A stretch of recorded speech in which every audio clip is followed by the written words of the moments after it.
Hello, welcome to the next edition of Specialty List. Today we got 6 decks that are competitive. They got a 5-0, and each of them, 5 of them are unique. The other one, of course, is one of my specialty list, so we're going to talk about it at the very end. We have a very spicy brew that features Pack Rat in it, which is pretty cool. And we have a couple Demir lists, one of which is the Pack Rat deck. So I'm super excited about this. If you like this series, make sure you smash that like button, subscribe, hit that bell notification to be alerted for future videos. We're on our way to 1,000 subs. We're almost 100 and something out, so let's get there together. And let me know down in the comment section which deck you think is the sweetest and which one would you be tempted to play. Also, the links to all the deck lists are in the description, as well as my Patreon link and my locals link if you're interested in help supporting the content that I do. And let's get into the deck list.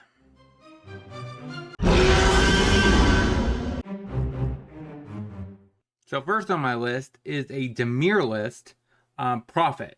Now this deck also picked up Wizard's Class. It's kind of like a backup, quote unquote, Prophet that puts counters on stuff when you draw cards. Then we have the Biomancer combo built into the deck. So we have multiple ways of winning the game. Now, this deck also, of course, plays Witch, which is an interesting include. And of course, this deck is playing Evangelist Synthesis. I don't think that card is very good, but I do get that it's pretty reasonable for this deck. I do think the new 2-drop is going to take its spot. This deck does look pretty interesting for Demir list. I'm going to be trying out a different color combination, Grixis, just because I have to have red with my blue. Otherwise, I'm not huge on Demir.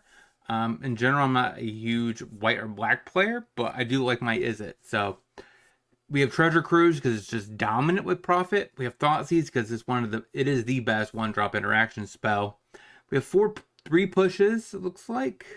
Yes. Then we have a couple Bitter Triumphs and a Pylon. This deck also plays 2 ops, it looks like, and 4 considers. So we can keep turning through our deck, get more Prophet triggers. Sideboard, we have Clean to Dust because it's Graveyard Hate plus his card draw, so it works really good with Prophet. We have our Blowout for the quote-unquote Vampire deck, which is really good. We have 2 Duresses for the Control and Combo shells. We have 2 Spell Pierces, also pretty good against heavy removal decks, tempo style play. 2 Negates for Control / Lotus Field, stuff like that. Ashiok for Graveyard Hate plus the combination of preventing search effects. 1 Coat for an alternative Wink Edition. 1 Shieldred for an alternative Wink Edition. Then we have the End to get rid of a card like Amalia or Wild Growth Walker, where you really just kind of want to exile every single copy of the card, so that way they can't combo. That is our Demir Prophet for Pioneer. Let's get into the next list. Next on my list is a tribe that used to put up results, kind of went away, and now it's back again. Simic Muro. And the deck doesn't really pick up anything new, it looks like, so the last set. Maybe the Spy actually up here is a new card, but besides that, that's all relatively from the last set. And before, we have Sentinel, the Hexcatcher, Kuzmuna, Scout, which is one of the better 1-drops, and 3 Speakers. So we primarily play a lot of creatures with Glasswell Mimic to copy our Lord effects. We have 4 Pilgrimages just because it's a really good way of going wide and without committing more to the board against sweeper effects, right? So that's really what this deck amplifies and succeeds against, right, is the sweeper decks. So we can basically present lethal pretty easy without depleting our hand. Sideboard, though, we have Pick Your Poison, really good against Vein Ripper, since they don't really play that many flyers besides Ripper. Also, of course, Atroxa, if that is a thing, for creativity and transmogrify. We have another Tidebinder for control, Spell Pierce for control, tempo, stuff like that. Make Disappear for a little bit of counter magic. 2 Unlicensed Hearse for Graveyard Hate, 2 Brazen Borrowers for a little bit of interaction out of the board. Shaper Sanctuary, 3 copies against Rakdos mid-range, stuff like that. With heavy amounts of removal, we can at least draw a bunch of cards and go through our deck. That is Simic Muro for Pioneer. All right, now we're going to start getting a little bit more spicy as we move along. And let's get into the next list. So next is the deck that I have talked about in previous 5.0 list. But this one has recently put up another result. That is JSky Ascendency. This deck is kind of a hit and miss in the format. Sometimes it does really well. Sometimes it just, you don't see it for months and months end. But I think this deck actually is pretty well positioned right now. The deck lives and works off the back of Emery looping Mox Ambers to get infinite mana. And then eventually you can just keep bouncing the Mox Ambers. Or, of course, you could sacrifice the Torbot's Crypt, keep looping it that way. And, of course, we have setup pieces like Emery, Archaeologist. We have Consider to help set things up. And then we have Treasure Cruise as a way to draw through a deck. Hopefully find our JSky Ascendancies. For a little bit of removal, we have Strangle. For tempo play, we have Spell Pierce. And of course, also, we have a little bit of removal in Portable Hole. And that is the main board. Healy is an alternative way to win the game. Make a bunch of tokens, go wide, which you naturally just grow with your JSky Ascendancy. Sideboard, 3 volleys for pretty much, Shieldred. I mean, not Shieldred, but Shredder, stuff like that. Also, Amalia. Spell Pierce for a little bit of tempo play. So, probably go down on Portable Holes against mid-range, stuff like that, where they have Thoughtseize and stuff. We have Surge of Salvation to protect our threats. Also, to prevent Thoughtseizes, which is really important. 2 Justice Strikes to get rid of mid-range pieces, along with Destroy Evil. Destroy Evil also, of course, hits enchantments. Surprised this deck doesn't play Get Lost. We play a Strangle for a little bit of early removal for early deck or aggro decks. Valor's Stance to help protect and also get rid of bigger threats. Mentor as an alternative win con. 1 Mystical Dispute for the control matchup. 2 Bankies for grinding matchups. That is JSky Ascendancy for Pioneer. Now, let's get into the next list. Now, there's been a lot of different lists that have been going around trying to break Omen Hawker, as well as the Enigma Jewel. This deck also picks up Training Grounds, because we do have pretty much all of our creatures have activated abilities, whether it be Sailor, which pays 4, draw a card. Fairy Mastermind, same kind of effect, but each player draws a card. We have our Channel with the Crab, which could be, you could use your Hawker, tap it, plus 1 additional mana to counter a spell. We have 4 Pack Rats, so that's pretty base, right? And of course, with Training Grounds, it could only potentially cost 1 black. And we have 4 Bankies because it's a great mana sink for your Hawkers. But besides that, we have Shark Typhoon, which the cycling cost works well with Omen Hawker. And the Duel. So that's pretty awesome main board. It looks like it's pretty solidly built. We have a couple Duresses on the board for control and combo. We have Ray of Effeminate for aggro. Smaller threats like Amalia gets white and green creatures, I believe. Then we have 4 Stone Brains for combo. 4 Mystical Disputes for control, which basically we would be cutting the fatal pushes against control, right? And bring those in. We have a couple Ashiok for graveyard hate / prevent search effects.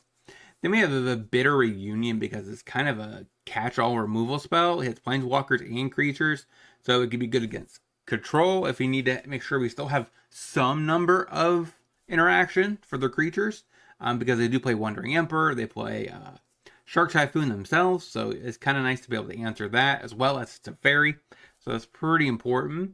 That is Demir Pack Rat activated abilities deck. Pretty awesome. Glad to see it put up a 5-0 result. And we're about ready to get into the next list, which is it's probably more spicy than this. It's a iconic deck archetype that it rarely gets 5-0s. And it finally got one in Pioneer. Let's get into it. So the last deck features 4 Srom, as well as 4 Mentors and 4 Skrells to help protect our Swarm/Mentors. And the deck tries to just loop around these 0-drop artifacts like Shield, Saw, Shield, and Net, so that way we can keep going. Also, we have Leave, so that way we could return all of our 0-drop equipment and recast them, draw more cards, sprock more Mentor triggers, and that seems pretty reasonable. Helping Hand to get back our Mentor or our Shrom if they remove it. 3 Showdown of the Skulls for grinding matchups, an additional one on the board for the same purpose. We also have a Grid as a way to close the game out, deal a bunch of damage. Like I said, Skrelv is there to protect our threats. Sideboard, though, we have 2 Surge of Salvation to protect against Thoughtseizes. This deck does want to keep its Rom and its Mentors. We have Tears of Valakut for the Vampire matchup. It's really good against Ripper. We have 3 Volleys for Amalia, then we Shredder, and then we have 2 Silences to prevent our opponents from comboing off, like Lotus Field. Also, on our turn, we could silence and try to just protect our Shrom, combo off, win the game. 2 Get Losses for a little bit of removal. Catch-all removal spell. 2 Rest in Peace for Graveyard Hate. An additional Grid to make sure that we have more access to it in certain matchups. Like I said, Showdown is for the grindy matchups. And since we all have 1 drop, 1 color pip of a color, we're able to play Jegs for free. So we're going to play a copy of that in the board. That is Boros Cheerios for Pioneer. Now let's get into the list that is my specialty. And I'm super excited that Ashley got a 5-0. So let's get into it. So next is Gruul Bar Class for Pioneer. The deck wins, of course, on the back of Bar Class. It does have a okay-ish backup plan, which is just to go beat down. We have 3 Harjars, which works really well in the deck to help protect our stuff. 2 Bell Strikers for a little bit of early aggro plan. Agatha is our choice for basically pump everything, give everything haste, and trample. Gallia is a decent 2-drop. We only run 1 copy of that, and Targnar. They're just not like amazing, but they are a reasonable threat. 2 Entis because it does do a really good job at making your team bigger, also giving stuff trample. Clothis for Graveyard Hate, pretty good against control, stuff like that. We have 2 Ispis, Firstborn of Giseth, which is a 2/3 dinosaur that basically ETBs and fights. Target creature fights something else. I'm pretty sure it's only dinosaurs though, but still, it's still a reasonable card to have in the deck. 1 Samut to draw extra cards. We have a Domri, 1 copy. 2 Xenagos as a decent mid-range piece. Then we have 2 Oath of Chandra for a little bit of removal. That's legendary. That's Brock's Bar Class, which is very important. Oath of Nissa, it's a free card that comes down. Sprock's Bar Class, digs. Then we have Mox Amber because we are a Legendaries Matters decks. Then we have 4 Commune with Spirits to help dig for our Bar Class and or land, since we do run less lands. Sideboard though, we have 2 Alpine Moons for Lotus Field and potentially Nykthos too. 2 Rending Volleys for the, of course, Malia and Shredder matchups. 3 Pick Your Poisons for Vein Ripper. 1 Beseiju as a kind of a catch-all artifact enchantment removal. We can cut a forest for it. Tamia Safekeeping to help protect our Bar Class. Barrage as a removal spell to hit on Teferi, as well as other blue and white base stuff. 2 Torso Towers, really good for early removal. We have an Unlicensed Hirsch for Graveyard Hate, and a Ruick Thar, the Unbowed, as a way to fight through like Lotus Field, stuff like that, where they cast a bunch of non-creature spells. They take 6 to the face per spell. It is a little bit weird because it is 6 mana, 4 mana at best, right?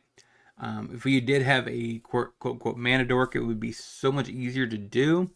I still would love Wizards of the Coast to print a legendary 1-drop that just taps for a green, or even maybe even a Birds of Paradise. Just make it legendary so that way you could only have 1 copy on the board. And I think that would be a reasonable power level for standard.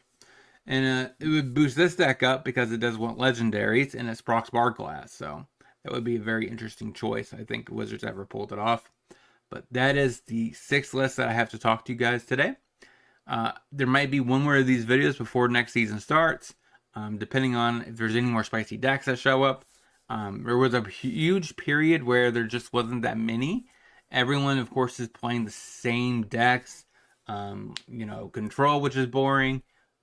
Vampires, Phoenix. So, like, they're not really interesting to talk about unless you are wanting me to discuss meta shifts per month. If you want me to see that kind of video, let me know down in the comment section if you want me to talk about the changes in the meta every month to month, and maybe that will help you make a deck to fight that meta. Also, I guess, maybe find, maybe I could brew a deck for that video that could shift the meta, that could have a good matchup against the top tier decks, but I don't know. Let me know all that down in the comment section. But until next time, hopefully you guys have a great rest of your day. Talk to you soon.